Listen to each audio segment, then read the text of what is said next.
Tudo bom, gente? Cá estamos nós para mais um vídeo do canal Biocolandim e continuando com o nosso papo sobre bioquímica, a aula de hoje sobre proteínas. Na verdade, a primeira parte sobre proteínas, o assunto um pouco mais longo, a gente conversa lá sobre aminoácidos, sobre lá os aspectos nutricionais das proteínas. E lembrando que proteínas são as substâncias orgânicas mais abundantes em células animais. Elas também são as substâncias orgânicas mais versáteis da natureza. Daí o nome proteína. Proteína vem de proteus, que quer dizer, primeiro, as primeiras moléculas orgânicas em importância e em versatilidade. Quando a gente fala em versatilidade, a gente quer falar numa grande diversidade de funções. Proteínas têm várias funções, a principal talvez a função estrutural. São exemplos de proteínas estruturais o colágeno, que é a proteína mais abundante do corpo humano, encontrada, por exemplo, em tecidos conjuntivos, como pele, vasos sanguíneos, como ossos. Outra importante estrutura que é formada de proteínas na gente, uma proteína chamada queratina, são os cabelos, são os pelos, são as unhas, ou seja, principal componente estrutural, proteínas. Proteínas também podem ser catalíticas, que é o caso lá das enzimas, mas vai ter um vídeo só para falar sobre enzimas. Proteínas podem ter função hormonal, daí hormônios como insulina, como glucagon, como hormônio do crescimento, também chamado STH ou GH, quimicamente eles são proteínas. Eu tenho proteínas de reserva, como a ferritina, que armazena ferro no fígado, ou a albumina, que é a reserva de proteína no sangue e nos ovos. Daí quando você come ovos, uma excepcional fonte de proteína, essa proteína basicamente a albumina, também encontrada no sangue. Eu tenho proteínas de transporte, como é o caso, por exemplo, da hemoglobina, que vai transportar oxigênio lá nas hemácias do sangue. Eu tenho proteínas de contração, como é o caso da actina e da miosina, as principais proteínas da contração muscular. Eu tenho proteínas de defesa, como é o caso dos famosíssimos anticorpos, também chamados lá de imunoglobulinas. Então notem bem a grande variedade de proteínas que a gente tem. Só no corpo humano eu tenho 100 mil tipos de proteínas diferentes. 100 mil é um bocado de proteína. E, quimicamente falando, proteínas são polímeros de alfa-aminoácidos. O que é que vem a ser um alfa-aminoácido? Ele é uma molécula que ao mesmo tempo apresenta um grupo ácido, carboxila, e um grupo NH2, um grupo amina. Então, nesse caso, aminoácido. Sendo, gente, que amina e ácido têm que estar ligados ao mesmo carbono. Esse carbono é chamado de carbono alfa. Eu só vou ter alfa-aminoácidos. Aminoácidos participando de proteínas quando o grupo carboxila, quando o grupo amina estão ligados ao mesmo carbono, o carbono alfa. Lembrando para vocês que a carboxila ela é ácido, que o amina ele é básico, e uma molécula que é ácida e básica simultaneamente, eu vou dizer que ela é anfótera. Então o aminoácido ele tem caráter ácido e básico simultaneamente, ele é uma molécula anfótera. Eu lembro que um carbono tem 4 ligantes. Então já tem a amina, já tem o ácido, você tem lá o hidrogênio, e o quarto ligante, ele é o radical R. É o único que varia de um aminoácido para outro. Então todos os aminoácidos têm a amina, o ácido e o hidrogênio, radical R varia. Quem é esse radical R? Ora, gente, varia um bocado, né? Radical R pode ser um hidrogênio, num aminoácido chamado de glicina. Ele pode ser um radical metila, num aminoácido chamado de alanina. Ele pode ser um radical benzil, num aminoácido chamado de fenilalanina. Aliás, os radicais R, eles podem variar pra caramba. Eles podem ser alifáticos, das aulas de química orgânica, quer dizer que eles só têm carbono e hidrogênio e não têm anel benzênico. Eles podem ser aromáticos, quando eles têm anel benzênico.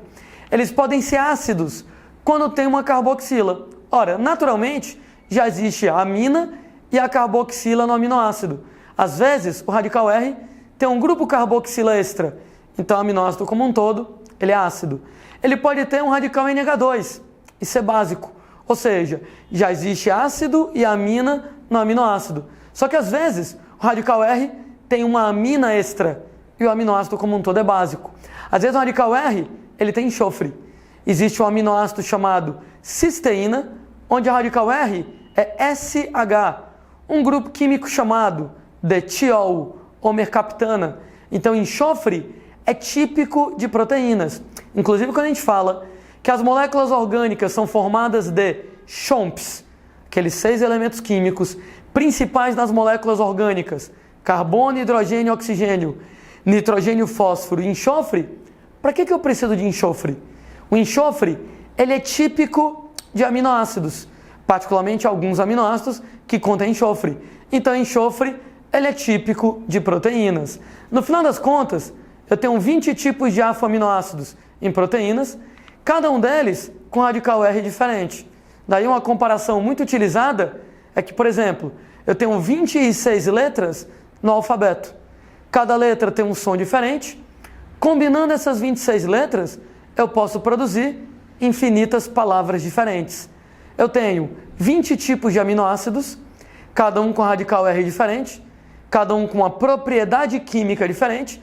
Combinando esses 20 alfa-aminoácidos, eu posso produzir infinitas proteínas diferentes. Só no corpo humano, lembre-se, são 100 mil tipos de proteínas diferentes. E, gente, de onde é que vem os aminoácidos? Todas as moléculas orgânicas da natureza, elas vêm da fotossíntese de maneira direta ou indireta.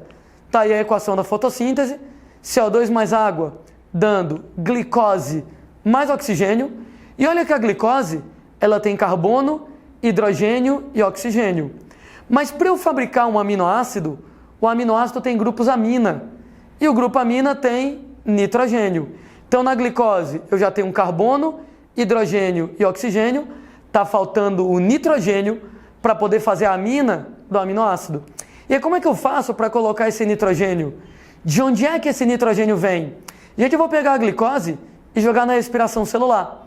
Primeira etapa da respiração celular é a glicólise, que quebra a glicose em ácido pirúvico. Aí o ácido pirúvico é transformado em acetilcoenzima A, e o acetilcoenzima A entra no famosíssimo ciclo de Krebs como fonte de energia.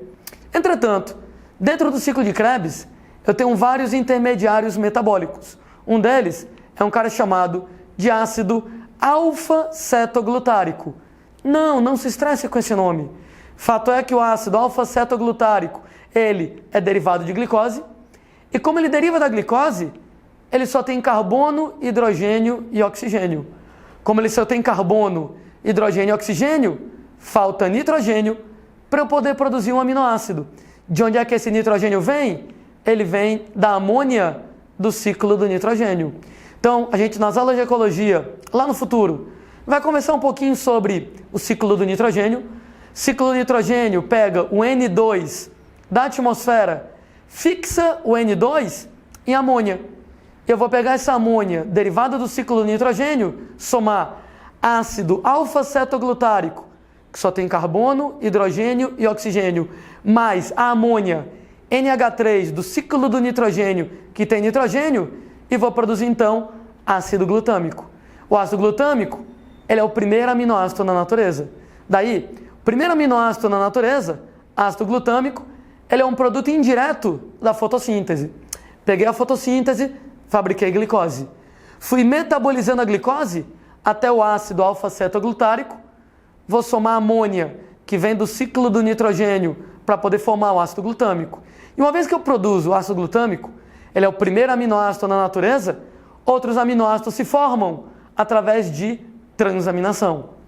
Transaminação é a produção de um aminoácido a partir de outro aminoácido e um composto chamado cetoácido, que é derivado lá do ciclo de Krebs. Daí, só quem consegue pegar a glicose, metabolizar a glicose em ácido alfa-cetoglutárico, somar com amônia e produzir ácido glutâmico, são algumas criaturas. Plantas fazem isso, algas fazem isso, fungos fazem isso, bactérias fazem isso. Mas, gente, nós animais não conseguimos fazer isso. Nós animais não conseguimos pegar a glicose, metabolizar a glicose em ácido alfa-cetoglutárico, somar com amônia e a partir daí produzir outros aminoácidos, no caso o ácido glutâmico. Nós animais não conseguimos fazer isso. O que os animais conseguem fazer é transaminação, produzir um aminoácido a partir de outro aminoácido. Então, só o que os animais conseguem fazer é produzir um aminoácido a partir de outro aminoácido. E aí eu posso então classificar os aminoácidos em dois grupos. Existem os aminoácidos naturais e os aminoácidos essenciais. Aminoácidos naturais são aqueles que eu consigo produzir por transaminação. E lembrem, por favor, que na transaminação, um aminoácido é produzido a partir de outros aminoácidos. Então, os animais só conseguem produzir um aminoácido a partir de outro aminoácido, e isso acontece no fígado da gente. Então, aminoácidos naturais produzidos no corpo por transaminação a partir de outros aminoácidos. Isso acontece no fígado, e dos 20 aminoácidos, 12 aminoácidos são naturais. Então, dos 20, 12 aminoácidos podem ser produzidos pela gente. Já os aminoácidos essenciais não podem ser produzidos na gente, eles têm que ser obtidos na dieta. E dos 20, se 12 são naturais, 8 são essenciais. Aqui eu tenho uma lista dos 12 aminoácidos naturais e dos 8 aminoácidos essenciais. Claro que para a maioria das provas de vestibular, você não tem que saber decorado quem são os 20 aminoácidos, quem é natural, quem é essencial. É uma ou outra prova mais doidinha, é um ou outro vestibular um pouco mais complexo que quer isso de você. De qualquer maneira, é bom você ter uma ideia de que determinada molécula é um aminoácido e talvez uns 2 ou 3 aminoácidos de exemplo como sendo naturais ou essenciais. Então escolhe algum deles aí para memorizar como natural ou essencial, para caso algum exemplo seja pedido, pelo menos para você ter uma noção. Sendo que eu posso classificar, olha só, as proteínas do ponto de vista nutricional em dois grupos. Elas podem ser integrais ou podem ser parciais. Proteínas integrais têm todos os aminoácidos essenciais, têm todos os aminoácidos de que eu necessito, e são proteínas de origem animal. Já as proteínas parciais não têm todos os aminoácidos essenciais e elas são de origem vegetal. Isso traz uma consequência muito importante para mim. Alimentos de origem animal, eles têm mais proteína e proteínas de maior qualidade do que os alimentos de origem vegetal. As proteínas animais são de maior qualidade porque elas são integrais, elas têm todos os aminoácidos essenciais. Daí, carne, leite e ovos são as melhores fontes de proteína para a gente. Tem mais proteína e são proteínas de qualidade superior porque tem todos os aminoácidos essenciais. Proteínas vegetais não têm todos os aminoácidos essenciais. Daí a minha preocupação é com quem tem uma dieta vegana. Uma dieta vegana é aquela que consome apenas alimentos de origem vegetal. Então, quando a gente fala que o cara é vegetariano, hoje em dia o vegetariano assumiu o sentido de ovo-lacto-vegetariano. Então, o cara que ovo-lacto-vegetariano come vegetais, mas também come ovos, bebe leite, come derivados de leite. Com esse cara, eu não estou preocupado. Porque se o cara come ovo, se ele bebe leite, se ele come derivados de leite, ele vai ter acesso a proteínas integrais, com todos os aminoácidos essenciais, proteínas de alta qualidade. Mas um cara que tem uma dieta vegana, que somente come alimentos vegetais, gente, ele tem que tomar alguns cuidados na vida dele. A dieta vegana, ela é muito legal, ela tem uma série de vantagens, mas é inegável que ela também tem alguns riscos, ela também tem algumas desvantagens. A grande vantagem da dieta vegana é ecológica. Ela é ecologicamente mais sustentável e ela é menos poluente. A agricultura consome menos terra, consome menos água e ela é muito menos poluente do que pecuária. Então, se você é vegano, massa, a natureza agradece. A natureza agradece. Você está produzindo alimento com menos terra, com menos água e poluindo bem menos. Pecuária precisa de mais terra, precisa de mais água, ela é bem mais poluente. Então, a dieta vegana, eu diria que a grande vantagem dela é do ponto de vista ambiental. Para a saúde humana, tem alguns negócios bacanas. Ela é rica em fibras, ela é pobre em gorduras, ela não tem colesterol. Lembrem que não há colesterol em vegetais. E nessa brincadeira, ela é uma dieta que ela é super protetora do ponto de vista de doenças cardiovasculares. Para um amigo, ele tem uma doença cardiovascular com a dieta vegana, é ruim, hein, moçada? É uma dieta, muita fibra, pouca gordura, sem colesterol, ela é muito bacana. Mas, moçada, ela também implica em algumas desvantagens. Por exemplo, a dieta vegana, ela é pobre em ferro e ainda tem um ferro de menor qualidade, que é aquele ferro inorgânico que é mais difícil de absorver. Ela não tem vitamina B12, Opa, comentário interessante. Alimentos de origem vegetal não têm vitamina B12. Se você é vegano, tome um suplemento de vitamina B12, senão você vai se lascar. Né? Eu encontro vitamina B12 em alimentos animais e em alimentos de origem fúngica. Então beleza, né? Se você vai lá, é vegano, come vegetais, mas complementa, por exemplo, lá com cogumelos, com champignon, beleza, vai ter vitamina B12. Mas cara, se você só comer vegetais, se você não comer alimentos animais, vai faltar vitamina B12 para você. Toma cuidado, hein? Você tem que a alimentação vegana, ela é pobre em proteínas e ainda tem proteínas parciais, que são proteínas de menor qualidade, que são proteínas que não têm todos os aminoácidos essenciais. O resultado? Que uma dieta vegana, você tem que chegar e dar um jeito de compensar a deficiência proteica. Primeira recomendação, consuma muitas leguminosas, como é o caso de soja, de feijão, de amendoim. Cuidado, que legume em biologia é diferente de legume no seu prato de comida, não é isso? Legume é quem tem vagem, quem tem aquele frutinho compridinho, com várias sementinhas enfileiradas, soja, feijão, ervilha. E por que esses caras, eles são bem ricos em proteína? Porque eles são associados a bactérias fixadoras de nitrogênio. Nas aulas de ecologia, a gente vai voltar a contar essa história. Bactérias capazes de pegar N2 da atmosfera e produzir amônia, as principais bactérias fixadoras estão associadas com plantas leguminosas. Isso quer dizer que a bactéria fixadora é gente boa, vai dar o nitrogênio para a leguminosa consegue o nitrogênio com mais facilidade para produzir proteínas. Então elas são os vegetais de maior teor proteico. É por isso que para quem é vegano, tem carne de soja, tem leite de soja, tem queijo de soja, exatamente para conseguir mais proteína. Outra coisa muito importante para quem é vegano é saber combinar os alimentos. Um exemplo muito tradicional é que, por exemplo, o feijão, ele tem 7 dos 8 aminoácidos essenciais. Ele não tem um chamado de metionina. O arroz tem 7 dos 8 aminoácidos essenciais. Ele não tem um chamado de lisina. Então, se você comer só feijão, vai faltar um aminoácido. Se você comer só arroz, vai faltar um aminoácido. Mas quando você come o bom e velho feijão com arroz, você vai ter acesso a todos os aminoácidos essenciais. O que falta no feijão, tem no arroz e vice-versa. Eles são alimentos complementares. O bom e velho baião de 2 da gente aqui no Nordeste, feijão com arroz, é uma combinação muito bacana em termos lá de fontes de aminoácidos. Né? Se você não comer os aminoácidos direitinho, não comer proteínas direitinho, você pode ter uma desnutrição proteica por falta de aminoácidos essenciais. Ela é chamada de kwashiorkor. Kwashiorkor é típica de regiões pobres, como aliás qualquer tipo de desnutrição, porque em regiões pobres a alimentação é somente a base de vegetais. Convenhamos, arroz e farinha de mandioca é muito mais barato do que carne, leite e ovos. E aí, comunidades mais carentes têm alimentação baseada em vegetais, que são muito ricos em carboidratos, mas não têm todos os aminoácidos essenciais.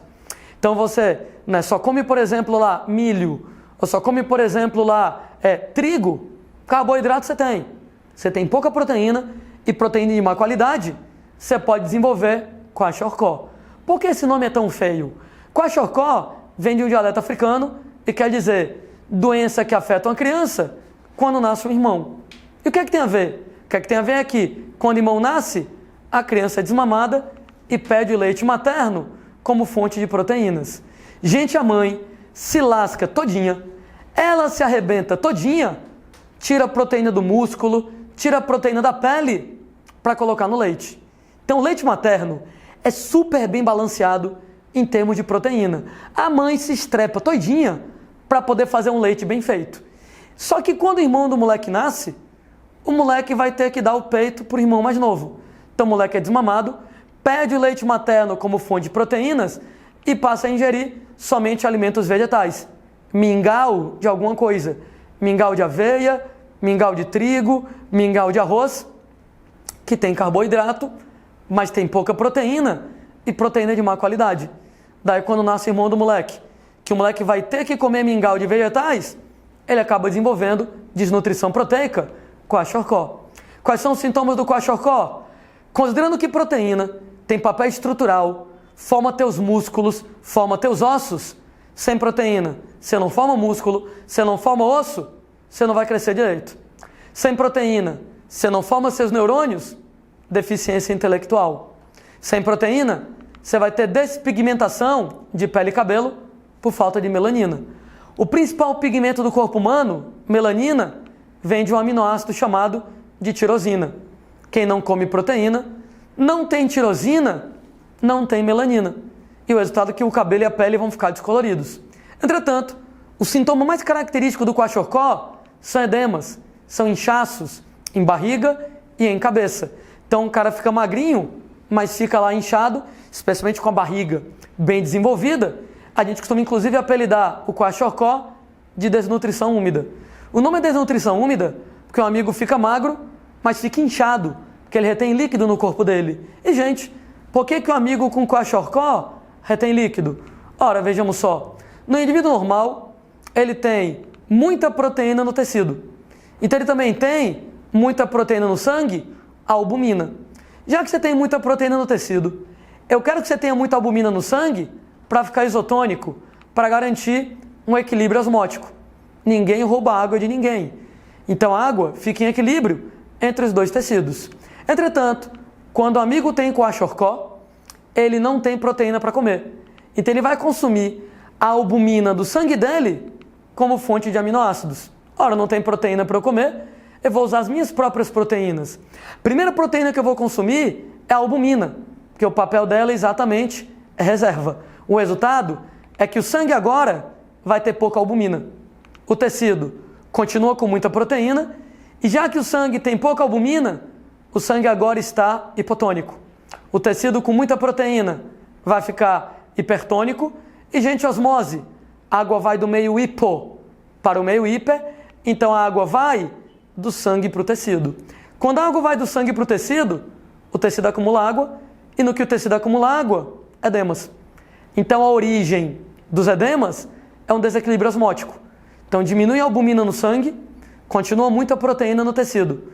O sangue fica hipotônico, o tecido fica hipertônico, a água vai do meio hipo para o meio hiper, vai para os tecidos acumulam água e com isso você vai acabar ficando inchado.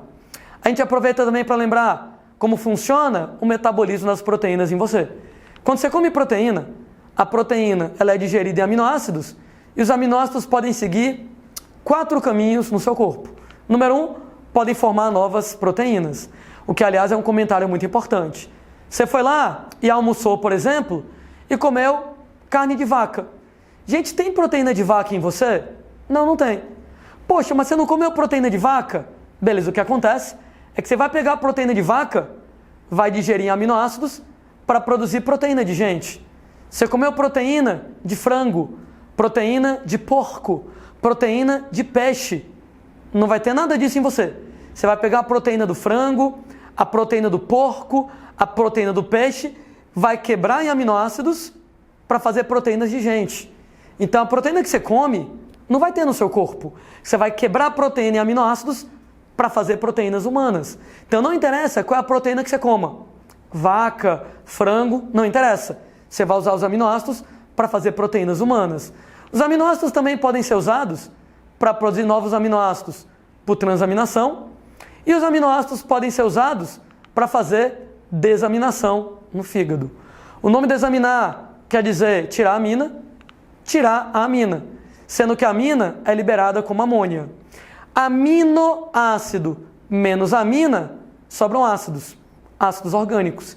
Esses ácidos orgânicos viram acetilcoenzima A, que entram no ciclo de Krebs como fonte de energia. Ou então eles entram diretamente no ciclo de Krebs como fonte de energia, nesse caso. E aí, moçada, eu vou, através da desaminação, preparar o aminoácido para ele ser usado como fonte de energia.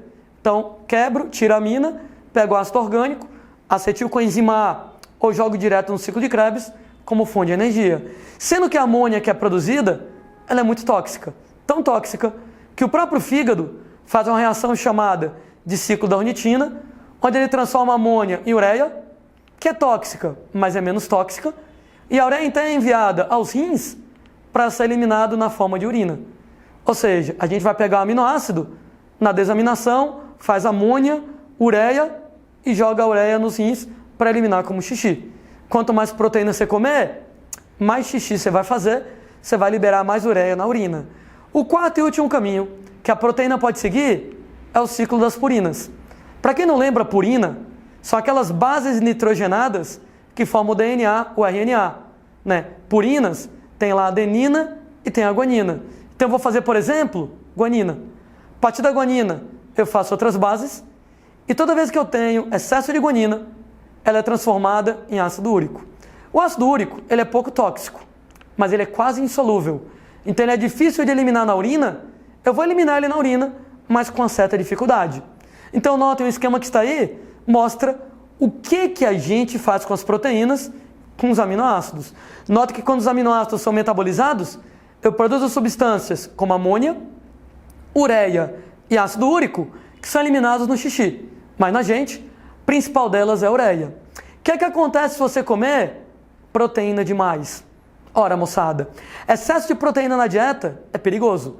Então, se você é excessivamente carnívoro, cuidado. Quanto mais proteína você comer, mais aminoácidos, mais desaminação, mais amônia, mais ciclo da ornitina, mais ureia e mais xixi. E quanto mais xixi você produzir, mais você vai desidratar. Primeira recomendação para quem come muita proteína: beba muita água, porque você vai mijar que só desgraça. E nesse caso, se você não beber muita água, você vai desidratar. E no que você vai desidratar, você vai lascar o seu rim. Você vai lascar o seu rim por causa disso. Então, comeu muita proteína, beleza, beba muita água. Isso vale para quem faz uso de suplementos alimentares à base de proteína. O pessoal da academia que usa whey protein, que usa albumina.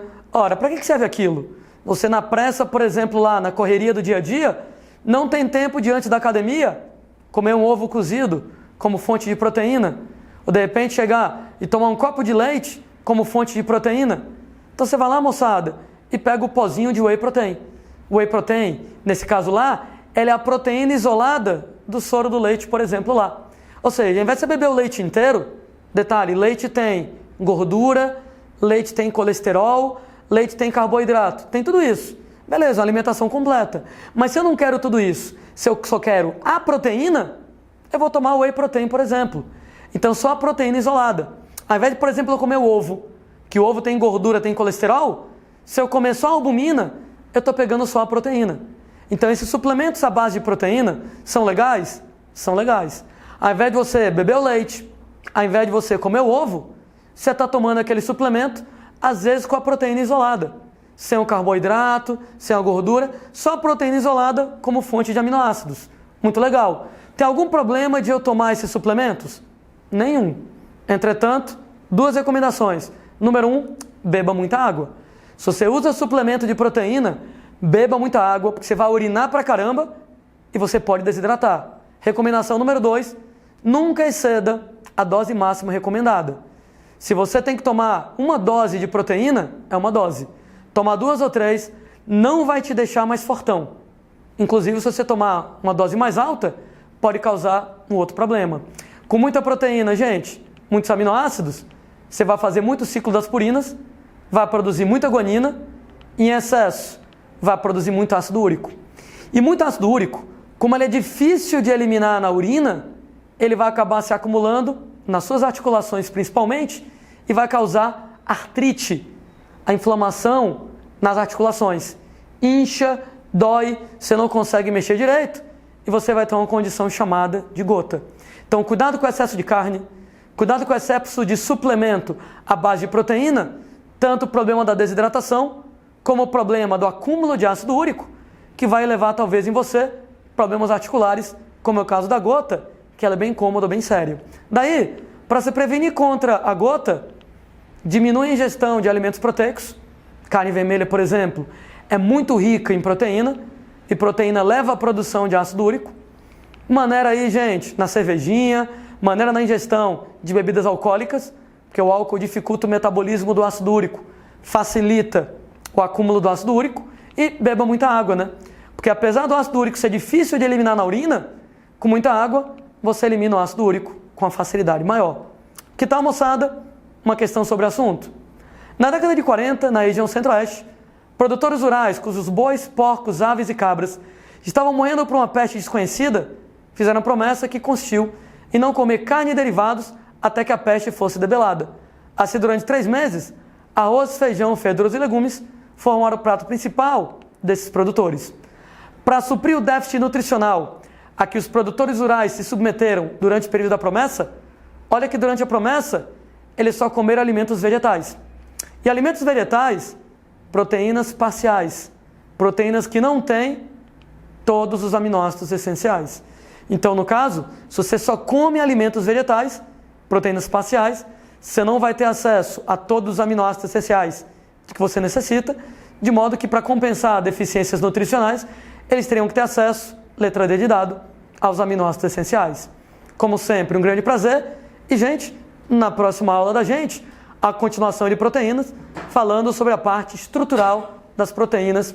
Até a volta!